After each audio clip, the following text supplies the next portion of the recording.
What is up, everyone? It's Quinn here, and in today's video I'm going to be talking about a must-draft player in every single round of your fantasy football drafts. So I'm using 4for4 ADP. It pretty much just combines every major fantasy football platform, creates a consensus ADP, and then I'm going to be picking out one player in each round who pretty much I just think is the best value and someone that you guys should be looking to target at their current price. I'd love to know your guys' thoughts on these players. Do you agree with me? If you have some different opinions, would love to hear them down below. But let's just jump right into it, and we're going to start off in round one. And my must-draft player in round one is going to be Jahmyr Gibbs. Now, personally, I feel like the round one ADP is pretty fair. I don't think anyone's being way overdrafted. I don't even think Jahmyr Gibbs is being insanely undervalued, but I have him ranked as my number 9 overall player. JT is currently going ahead of him. I would take Jahmyr Gibbs over Jonathan Taylor. We look at when Jahmyr Gibbs returned from his injury. He averaged 19.4 PPR points per game in his last 10 games. There's reason to believe that Jahmyr Gibbs sees a bigger share of the backfield this season, and I also think he should have a much higher receiving ceiling. So I'd also be taking him over some of the wideouts like Garrett Wilson, Puka Nacua, A.J. Brown. I know Jahmyr Gibbs doesn't have like the typical workhorse, elite RB1 workload, but I think he's proven he doesn't need it, right? He was nearly 20 plus points per game towards the end of last year. We should see his role increase, and I think he can get it done with efficiency, touchdown upside, and then obviously he is a top tier pass catcher. So I like Jahmyr Gibbs as the best round one value. If you're getting him like pick 12, 13 area, I think that's a steal. Now looking at round two, I picked Drake London here, but I'm going to be totally honest. I don't think there's like a screaming value in this round, but I would take Drake London over the 3 people going ahead of him, and I would also definitely take him over the 2 that are going right after him.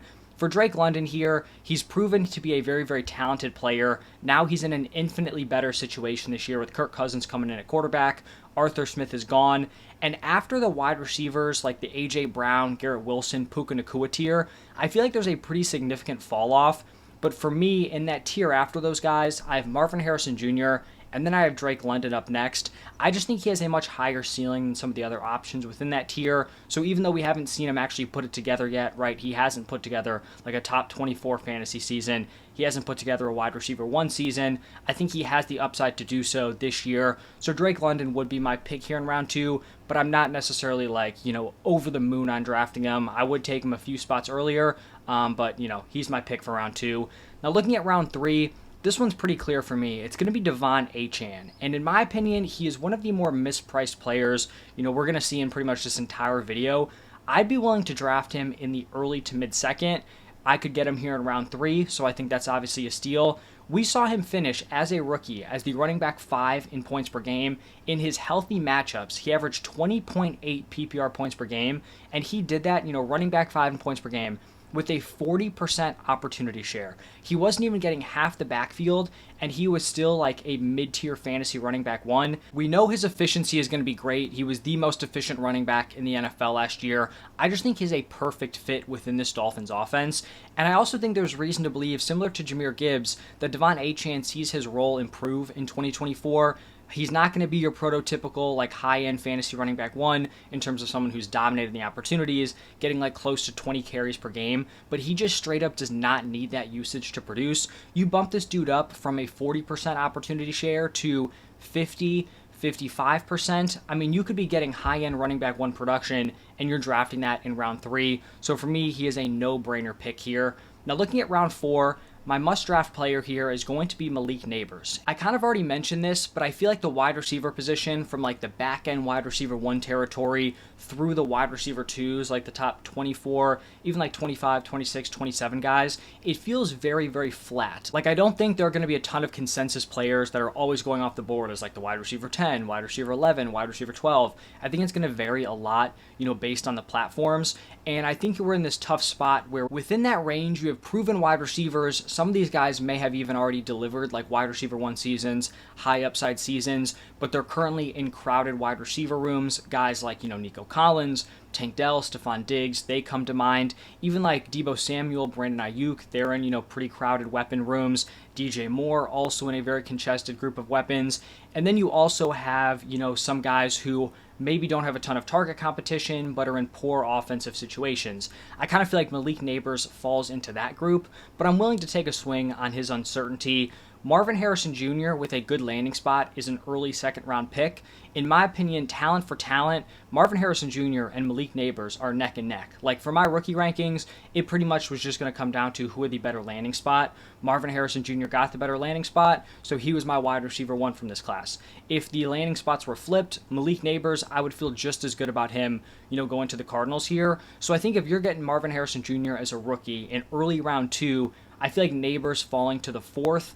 I just think it's too big of a fall off. I think you're getting a really nice discount there. I know people are really down on this Giants offense, and I'm not going to come out here and make the case that this is going to be like some top tier unit, but I do trust in Brian Daboll. This was a solid team in 2022, and he really has not had a wide receiver like even close to Malik Neighbors' talent level since he's been with the Giants. So I think Malik Neighbors can overcome this situation. We know he's a big play guy. I think he's going to command a lot of volume, and I think he can give you like that Jalen Waddle-esque rookie season where he can command a lot of volume, not on great offense, and give you like that fringe wide receiver 1 production. So I think getting Neighbors in the 4th compared to some of the guys or the wide receivers you're drafting in the 2nd round, I think it makes a lot of sense.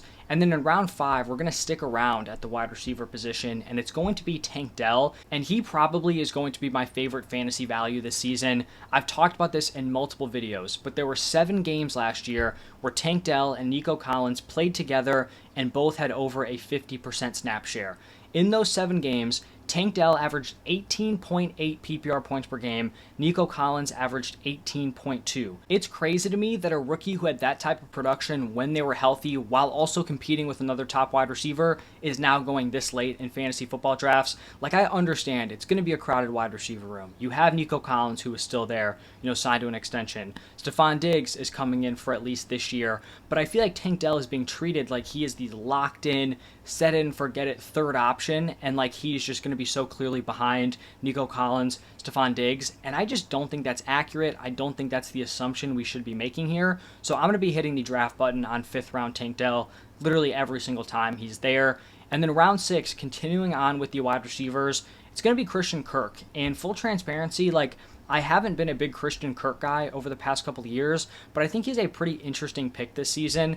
Last year, he was the wide receiver 33 in points per game. If you remove the final game of his season where he ran one route and then left with injury, he would have been the wide receiver 29, so like a top 30 fantasy wide receiver when he was healthy.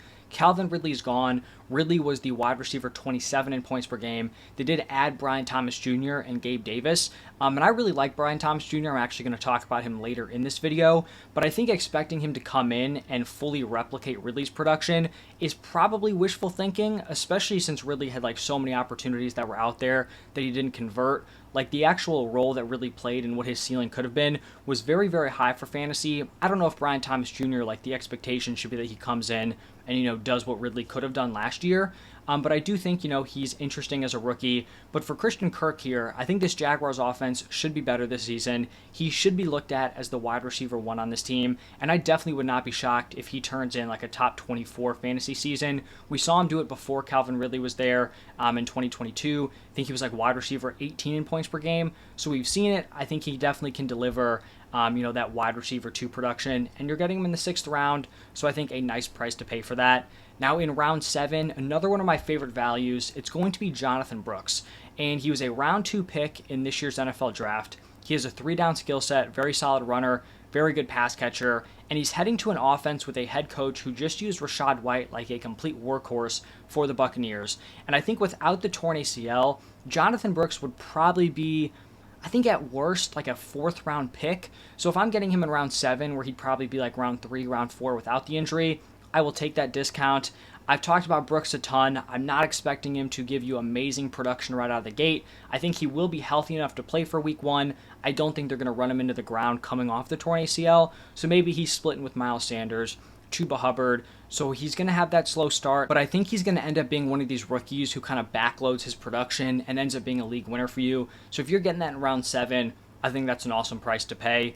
Now, round 8, it's going to be Xavier Worthy. He's kind of just a no-brainer pick to me here in round 8. You have a talented prospect who went in round 1 of the NFL draft, and he landed on a Patrick Mahomes-led offense. I also think he has a unique opportunity to kind of step right in and produce from day 1, which he may not have had if Rashee Rice kind of stayed out of trouble, because if Rashee Rice gets hit with a suspension, I think Worthy would probably step in and be a starting wide receiver from day one. If Rashee Rice has no suspension, it's probably Rashee Rice and Hollywood Brown in two wide receiver sets. You would need Xavier Worthy to kind of work his way into this offense.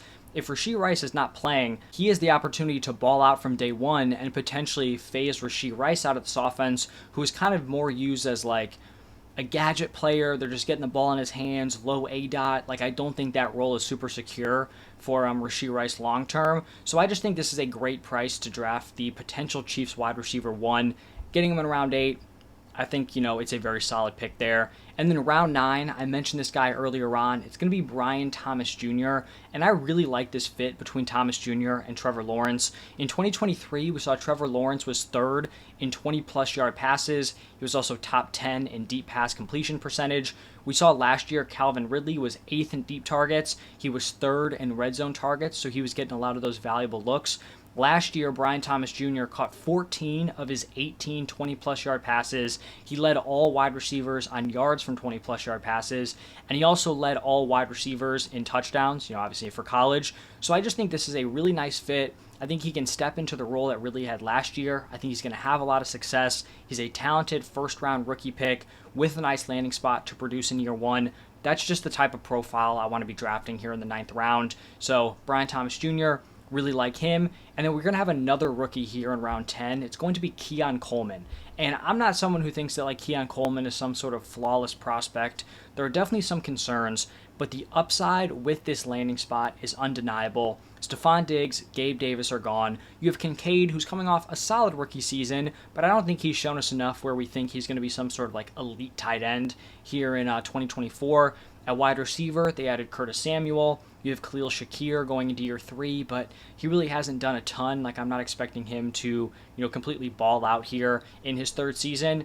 And we look at Keon Coleman. He didn't have a great junior year. Some of his athletic testing wasn't great, but outside of the 40, it really wasn't too bad. And when we look back to 2022 at Michigan State, Keon Coleman as a sophomore outproduced Jaden Reed, who was a senior at that time. So Keon Coleman, 2 years younger, outproducing someone who had a really, really impressive rookie season. In round 10, this is just a pretty easy pick for you to make here. Keon Coleman, you're shooting for the upside. You hope he hits as a player, and then you hope, that hit just kind of gets blown up with him being Josh Allen's potential wide receiver 1.